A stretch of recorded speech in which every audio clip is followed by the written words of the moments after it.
guys, it's Emily, and today I'm here to bring you another Recent Reads video.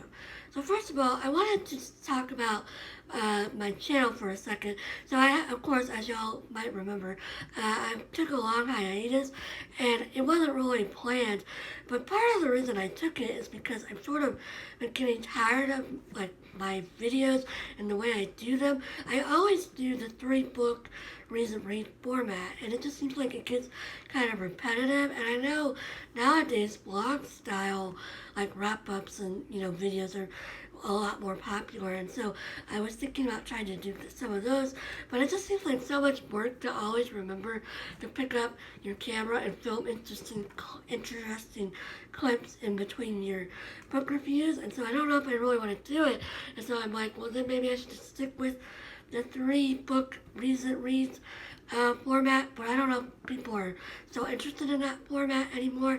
I don't know. I'm sort of debating about the future of my channel and what I want to do with it, and if I want to keep doing anything with it, because it's like it didn't really affect me that much to be gone for so long. I still read a lot, and I really enjoyed watching other booktube videos, but until I had the impetus of Subgenre September, I didn't ever really feel motivated to pick up my phone and film.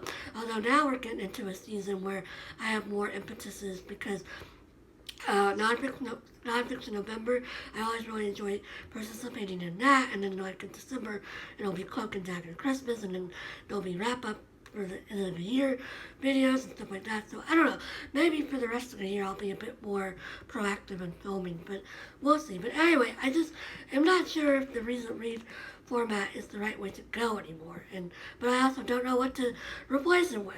So anyway, let's just get into the books. So the first book that I want to mention is The Forgotten Garden by Kate Morton, and this was my book club's book for September, and this is, as you can see, a very chunky book. This is a 3 timeline type story. It's following 3 different women, and they are Eliza and Rose in one time, 4 different women. Eliza and Rose in one timeline in the early 1900s, and then a woman named Nell in the 60s and 70s, and then a woman named Cassandra in the early 2000s.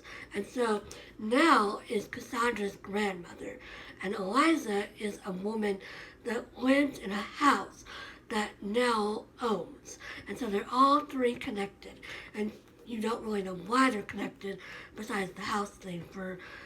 You know about Nell and Cassandra, but you don't know about Eliza except for the house thing throughout the book. So the premise of this book is that Nell finds out when she's 21 that she was adopted. She was left on the wharf in Sydney or somewhere in Australia, and she was adopted by the wharf, one of the workers at the wharf, he and his wife were trying to get pregnant for a long time, and it was messing up their marriage, and they adopted Nell, and then later they had other children. And so Nell always grew up thinking she was, a member of the family.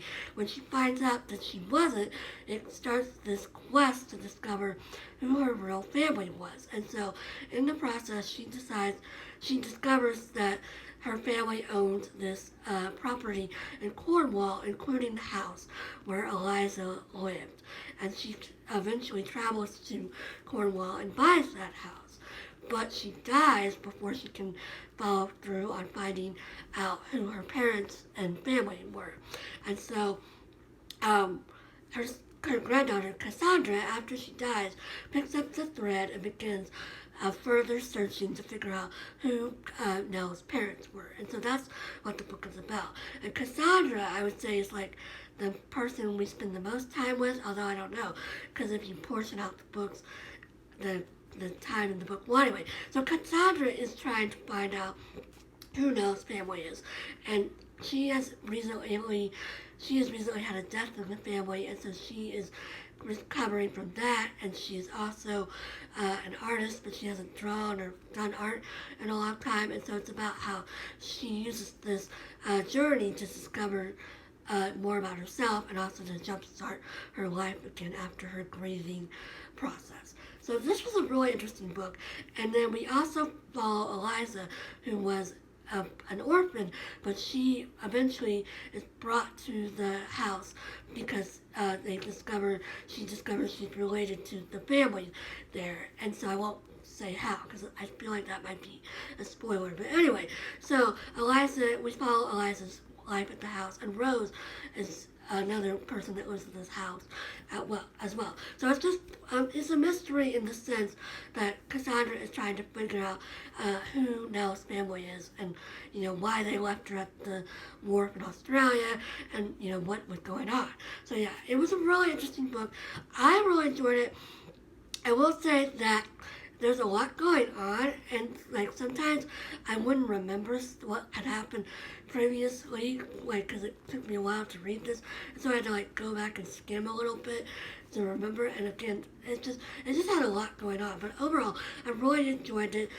A lot of this book is set in Cornwall because Nell and Cassandra's both spend a good chunk of the book there, and then also, of course, Eliza and Rose are there throughout their entire portions of the book. But then we also spend a little bit of time in Australia as well. As I said, there's 3 different timelines. There's 4 different main women. It's just a really interesting book. It's the second Kate Morton book that I've read, and I've really enjoyed both of the ones that I've read. The other one I've read was The Secret Keeper, and that was a few years ago. So yeah, I would definitely recommend this if you have a desire to read a good multi-timeline, woman-dominated book that's got really great mystery, family drama, and really interesting setting as well. I then read 2 books by Luen, and the first one of those was Dragon Hoops. And I heard about this from Heidi at My Reading Life, and then Doris at Aldi Books. And I don't know why, but when Doris talked about this, it made me really want to read it. And I went out like the next day and got this at the library after I watched her video about it. And this is following Jean Yang when he was a teacher at Bishop O'Dowd High School, and particularly in the year 2014, because that was the year that his school won the California State Championship in basketball. And he starts out writing this because the school had gone to state several times before and never won it, but they felt like this 2014 season was the year they were going to win it. And so it's following it's following a whole bunch of different stuff. It's following Jean Yang's interest in comics, because like part of the storyline is that he was offered the Superman comic, so he's trying to decide whether he should take it. It's following Bishop O'Dowd's history. It's following the history of basketball. It's telling us about the different players on this team of 2014. It's just covering so much interesting information. And I say that as somebody that doesn't care about basketball or sports at all. It's just really great how he makes it so personable, and he makes you really care about the players and about the school, and you're really, really invested by the time that they win the state. And I guess that's a spoiler, but like, it's based on a real event. But yeah, it's a huge graphic novel, but it's really, really interesting.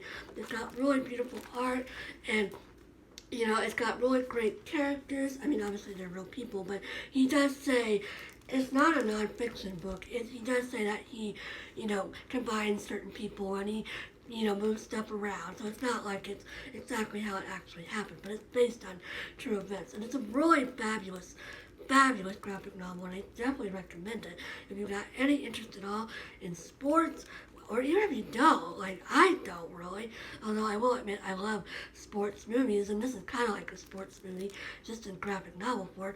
But overall, yeah, I really enjoyed this, and I would definitely recommend it to anybody.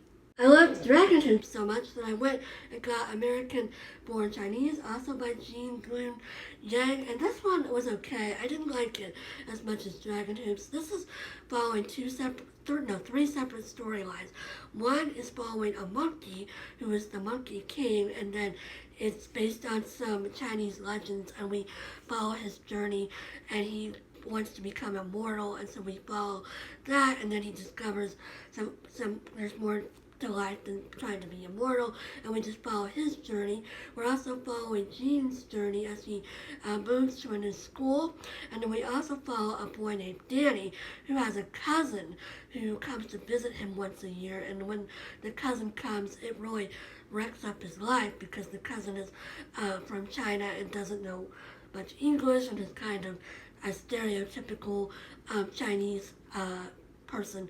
And so I should say that the sections with the cousin are sometimes can be kind of offensive, but Luen Yang is doing that for a reason. I mean, there's a point to it, and you see at the end of the story why he did it that way. So this was really interesting. It has really nice art, and it's moved really quickly. I read it all in one sitting, but it's just, I don't know, I just wasn't as invested in it, and I didn't always understand what was going on with the Chinese myth with the monkey, which of course is due to the fact that I've never heard of that myth before, or I don't know if it's a myth, like that story before.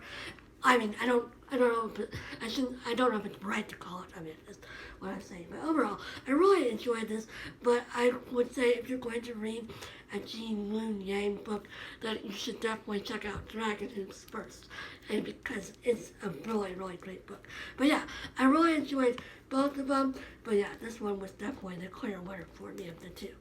And that's all I've read recently. I hope everybody else has been reading some great books and that you're keeping safe and healthy. And I'll talk to you again soon. Bye!